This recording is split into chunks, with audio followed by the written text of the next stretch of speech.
Assalamualaikum warahmatullahi wabarakatuh.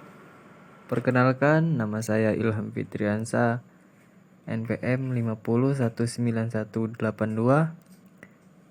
dari kelas 4E, Prodi Pendidikan Sekolah Dasar STKIP PGRI Lubuk Linggau. Di sini saya akan menyampaikan materi yang berjudul Proses Pembelajaran Berdasarkan Kurikulum 2013. Poin pertama, pengertian kurikulum. Kurikulum adalah seluruh materi pelajaran secara utuh. Pendapat yang hampir mirip adalah yang menganggap kurikulum sebagai seperangkat pengalaman belajar terencana yang akan ditawarkan oleh para guru kepada peserta didik. Selanjutnya, prinsip pembelajaran kurikulum 2013, yaitu yang pertama, dari peserta didik diberitahu menuju peserta didik mencari tahu. Kedua, dari guru sebagai satu-satunya sumber belajar menjadi belajar berbasis aneka sumber belajar. Ketiga, dari pendekatan tekstual menuju proses sebagai penguatan penggunaan pendekatan ilmiah. Yang keempat, dari pembelajaran berbasis konten menuju pembelajaran berbasis kompetensi. Kelima, dari pembelajaran parsial menuju pembelajaran terpadu.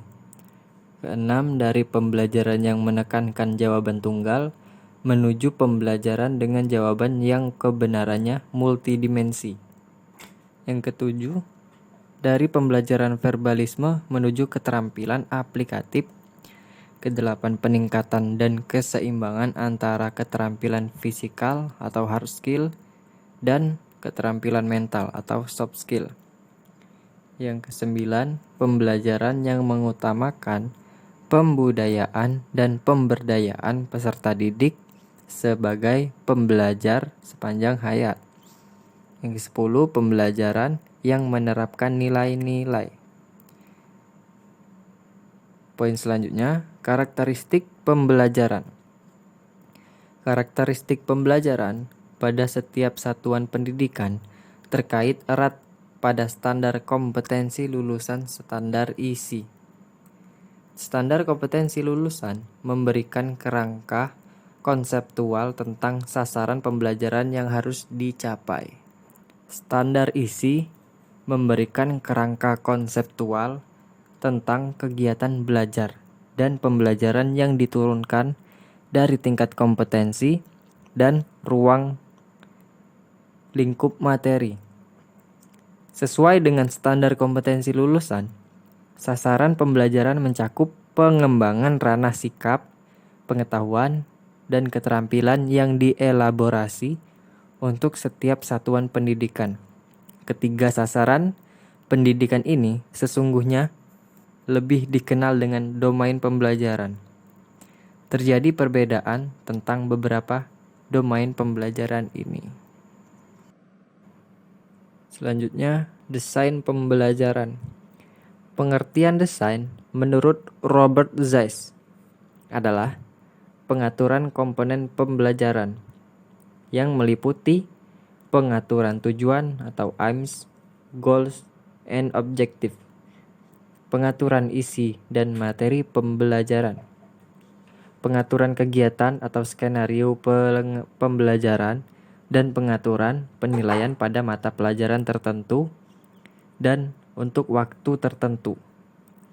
Desain yang dikemukakan oleh Zeiss di atas sesungguhnya adalah anatomi pembelajaran. Saat ini, anatomi pembelajaran dikembangkan menjadi 5 dengan memasukkan aspek media sebagai bagian yang tak terpisahkan dari porse pembelajaran. Yang terakhir, pelaksanaan pembelajaran.